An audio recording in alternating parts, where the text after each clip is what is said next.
Colombie. Colombie où plus personne n'est épargné par les caïds du cartel de Medellín. Meurtres en série, attentats à la bombe, règlements de compte sont la rançon de cette guerre contre la drogue. Les premiers visés par la mafia, les magistrats, les avocats, les hommes politiques, mais aussi et surtout les journalistes, en particulier ceux du quotidien libéral de Bogota, El Espectador, devenu le symbole même de la lutte anti-mafia. Ce journal tire environ 200 000 exemplaires et appartient à la famille Cano, une famille reconnue et respectée. La famille Cano et les journalistes de ce quotidien ont déjà payé un lourd tribut.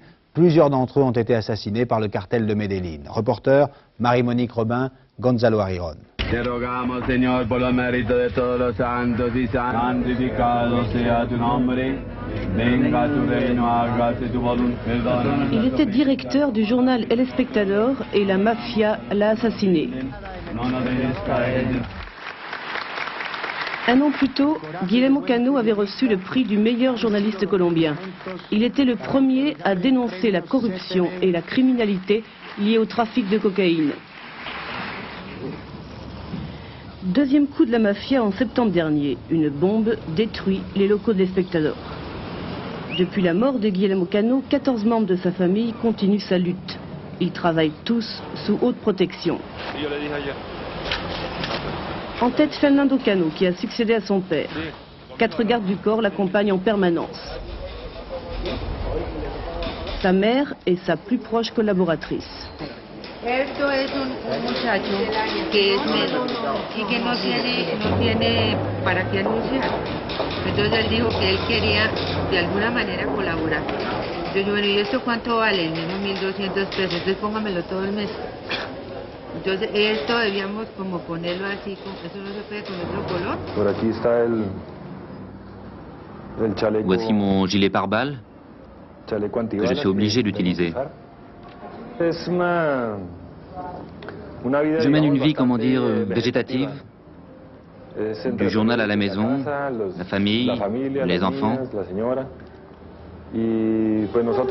Heureusement, nous n'avons jamais mené une vie sociale trop agitée, donc la situation actuelle ne nous affecte pas vraiment. Marisol Cano est la nièce de Guillermo Cano. Ici, il y avait des bureaux modulaires, vitrés, et tout a volé en éclats. Le temps de tout refaire, on travaille où on peut.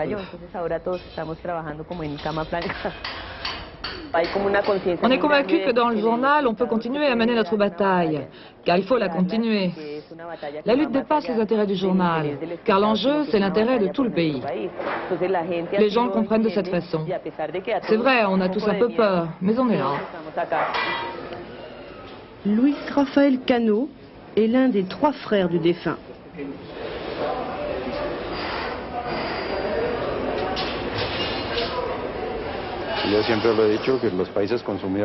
J'ai toujours dit que les pays consommateurs ont un rôle important à jouer dans le problème que nous vivons actuellement. Ils doivent combattre la consommation. Chaque gramme de cocaïne qui se consomme dans le monde, c'est une balle, une arme contre nous, qui luttons ici contre ce fléau.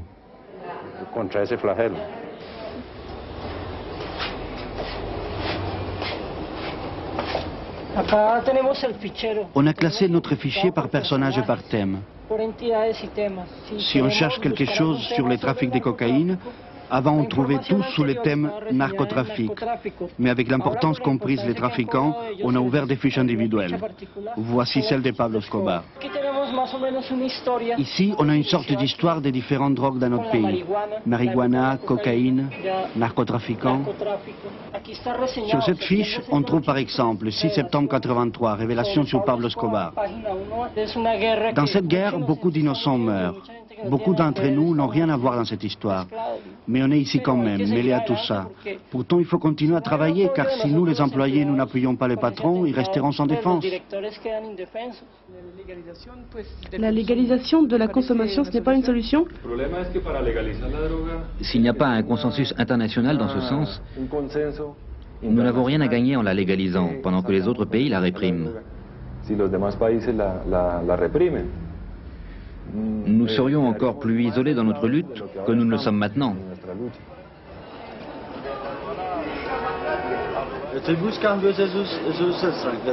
Maria Jimena et Ignacio sont les deux journalistes de choc. Ce sont eux qui mènent toutes les enquêtes sur la mafia. Ensemble, ils épluchent l'annuaire des entreprises colombiennes. El Brasil, mira, el Brasil es de Rodríguez Gacho, la finca.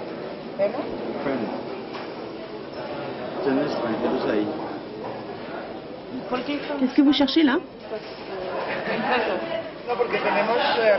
Nous avons des informations comme quoi des mercenaires seraient en Colombie sous le couvert d'entreprises légales. Par exemple, de gros marchands de fleurs ou des entreprises textiles. On essaie donc de les localiser.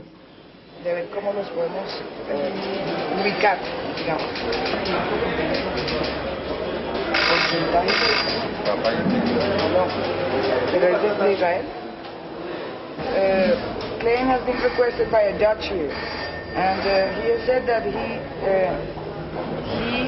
would work out the way to either avoid the justice here or to come only to the embassy. Au même moment, Fernando Cano apprend que Klein, le mercenaire israélien, revendique le dernier attentat contre le journal. Réfugié à Tel Aviv, Klein a donné une conférence de presse. Ce sera l'un des titres de la une du lendemain.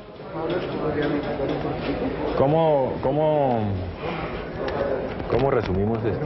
Lo titulamos así, no soy ningún idiota para regresar al país, como para regresar a Colombia. Para pisar tierra colombiana, ¿no? Sí. Contame, pero esa no and at that time he was paid by Rodríguez Gacha as well. Deuxième titre du journal, un rapport du directeur de la police criminelle sur l'infiltration des mafieux dans l'armée. C'est pour cette raison qu'ils n'ont capturé aucun chef du cartel? Je le pense, oui. Mais nous savons qu'il y a des éléments de grande valeur à l'intérieur des forces armées, décidés à tout risquer, ce qui nous redonne confiance. Confiance, c'est aussi le message de ce disque, composé en hommage à Guillermo Cano. L'occasion très rare de réunir la famille au grand complet.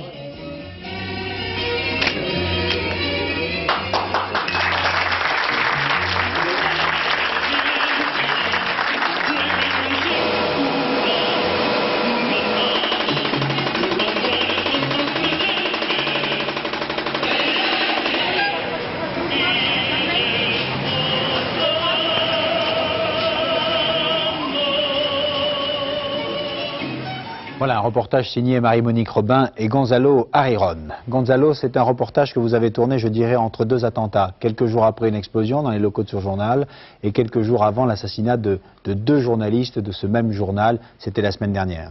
Absolument, Patrick. Le bilan actuellement, c'est 6 journalistes tués, plus 4 membres de l'administration du journal. C'est un bilan très très lourd.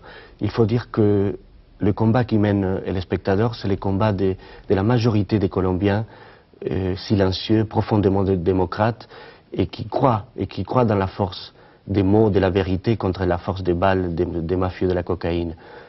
Ils ont choisi de mener ces combats jusqu'à la fin. Gonzalo, il est toujours aussi difficile de tourner en Colombie? C'est vraiment très difficile à faire des images. Chaque Colombien a l'impression que chaque image qu'on fait ne peut que les nuire, ne peut que aider le travail des tueurs du cartel de Medellín. Donc, les images qu'on voit ici dans ce reportage, c'est les côtés visibles de l'iceberg. Dès qu'on a demandé à faire une image un peu différente, c'est-à-dire un petit déjeuner tout simple avec les enfants et les petits-enfants de la famille Cano, ça a été non. Dès qu'on a demandé à filmer l'escorte, ça a été non. Et on n'a pas pu filmer non plus certains rendez-vous de travail qui sont faits en dehors des locaux des spectateurs, car il y a des collègues étrangers qui n'osent pas s'approcher du siège du journal. Donc c'est vraiment très difficile. Gonzalo Ariron, merci pour ce document, merci pour ces images et ces témoignages.